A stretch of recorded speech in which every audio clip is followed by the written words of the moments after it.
नबी करीम सल्लल्लाहु अलैहि वसल्लम पर वही का इब्तिदाई दौर अच्छे सच्चे पाकिज़ा ख्वाबों से शुरू हुआ।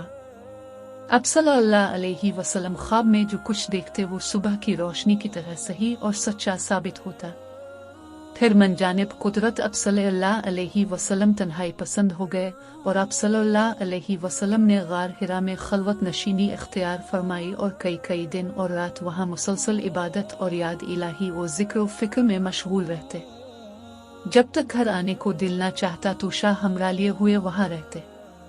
तो शाह खत्म होने पर ही अहलिया मोहतरमा खदीजा रजी अल्लाह अन्हा के पास तशरीफ लाते और कुछ तो शाह हमरा लेकर फिर वहाँ जाकर खलवत गुजी हो जाते।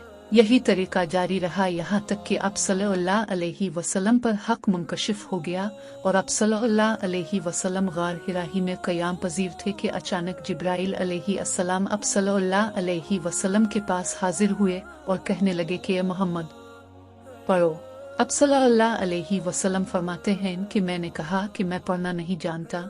अब सल्लल्लाहु अलैहि वसल्लम फरमाते हैं कि फरिश्ते ने मुझे पकड़कर इतने जोर से खींचा कि मेरी ताकत जवाब दे गई। फिर मुझे छोड़कर कहा कि पढ़ो। मैंने फिर वही जवाब दिया कि मैं पढ़ा हुआ नहीं हूँ। इस फरिश्ते ने मुझको निहायत ही जोर से खींचा कि मुझको सख्त तकलीफ महसूस हुई। फिर उसने कहा कि पढ़। मैंने कहा कि मैं पढ़ा हुआ नहीं। फरिश्ते ने तीसरी बार मुझको पकड़ा और तीसरी मर्तबा फिर मुझको खींचा, फिर मुझे छोड़ दिया और कहने लगा कि पढ़ो अपने रब के नाम की मदद से जिसने पैदा किया और इंसान को खून की फटकी से बनाया। पढ़ो और आपका रब बहुत ही मेहरबानियां करने वाला है। बस यही आयतें अब सल्लल्लाहु अलैहि वसल्लम जिब्राइल अलैहिस्सलाम से सुनकर इस हाल में गार हिरा से वापस हुए कि अब सल्लल्लाहु अलैहि वसल्लम का दिल इस अनोखे वाकया से कांप रहा था। अब सल्लल्लाहु अलैहि वसल्लम खदीजा के यहाँ तशरीफ लाए और फरमाया कि मुझे कंबल ओढ़ा दो, मुझे कंबल ओढ़ा दो। लोगों ने अब सल्लल्लाहु अलैहि वसल्लम को कंबल ओढ़ा दिया।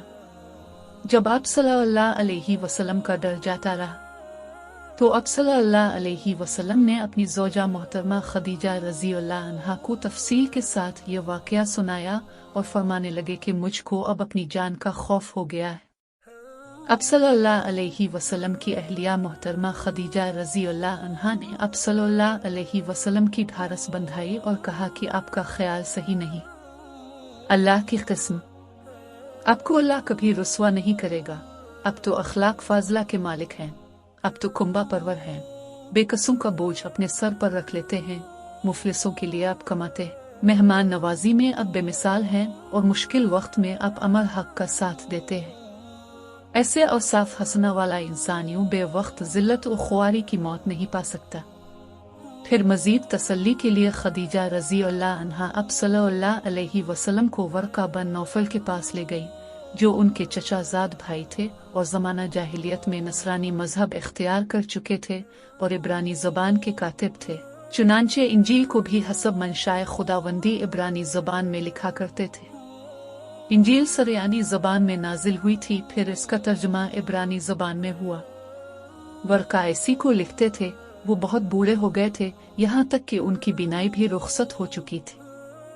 खदीजा रज़ी अल्लाह अन्हा ने उनके सामने अब सल्लल्लाहु अलैहि वसल्लम के हालात बयान किए और कहा कि ए चचाजाद भाई, अपने भतीजे मोहम्मद सल्लल्लाहु अलैहि वसल्लम की ज़बानी ज़रा उनकी कैफियत सुन लीजिए। वो बोले कि भतीजे, अपने जो कुछ देखा है इसकी तफसील सुनाओ। चुनांचे अब सल्लल्लाहु अलैहि वसल्लम ने अज़ अव्वल ता आखिर पूरा वाकया सुनाया, जिसे सुनकर वर्का बे इख्तियार होकर बोल उठे कि ये तो वही नामूस मुअज़्ज़ज़ राज़दान फरिश्ता है जिसे अल्लाह ने मूसा अलैहिस्सलाम पर वही देकर भेजा था। काश मैं आपके इस अहद नबुव्वत के शुरू होने पर जवान उम्र होता। काश मैं इस वक्त तक जिंदा रहता जबकि आपकी कौम आपको इस शहर से निकाल देगी। रसूलुल्लाह सल्लल्लाहु अलैहि वसल्लम ने ये सुनकर ताज्जुब से पूछा कि क्या वो लोग मुझको निकाल देंगे, हालांकि मैं तो इनमें सादिक व अमीन व मकबूल हूँ। वर्का बोला, हाँ ये सब कुछ सच है, मगर जो शख्स भी आपकी तरह अमर हक लेकर आया लोग उसके दुश्मन ही हो गए हैं। अगर मुझे आपकी नबुव्वत का वो जमाना मिल जाए तो मैं आपकी पूरी पूरी मदद करूँगा। मगर वर्का कुछ दिनों के बाद इंतकाल कर गए। फिर कुछ अरसा तक वही की आमद मौकूफ रही।